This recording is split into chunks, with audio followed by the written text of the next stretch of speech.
Rechargeable mini fan 8000 mAh এর 8টা colour থাকবে। দেখেন কতগুলা কালার ভাই, অনেক কালার অনেক থাকবে। আচ্ছা ব্যাটারি কতগুলা থাকবে ভাই? ব্যাটারি ভাই আমরা একটু খুলে দেখাই, নাহলে তো বিশ্বাস করবে না। আসলে 1 2 3 4 5 6 টোটাল 6টা ব্যাটারি 8000 mAh এর, প্রচুর পরিমাণে স্পিড যাবে। এটা ভাইরাল কালেকশন, এই বছরে সবচেয়ে ট্রেন্ডিং কালেকশন হচ্ছে এটা। 4টা গিয়ার মোড থাকবে, স্পিডটা দেখলে তো মাথা নষ্ট ভাই।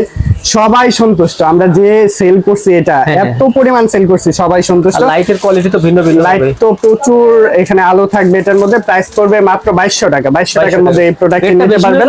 না, রেটটা এটা 3000 করে সেল করতেছে ভাই মার্কেটের বাইরে। অনেকে অনলাইনে দেখেন এন্ড হচ্ছে বিভিন্ন মার্কেটে আমরা দেখছি 3000 করে সেল করতেছে, আমরা দিচ্ছি মাত্র 2200 টাকার মধ্যে। এর পাশাপাশি বিভিন্ন ধরনের ফ্যান আছে, আপনারা চাইলে এগুলোও নিতে পারেন। যেমন এই একটা আছে, এই ধরনেরও আছে। ফ্যানের অনেক কালেকশন আমাদের কাছে পেয়ে যাবেন। আপনি যে কোনো ধরনের ফ্যান চান, ছোট বড়, যারা হচ্ছে ডিফেন্ডার অরিজিনাল ফ্যান খুঁজতেছেন, আমাদের কাছে অরিজিনাল ফ্যান গুলো পেয়ে যাবেন আপনারা।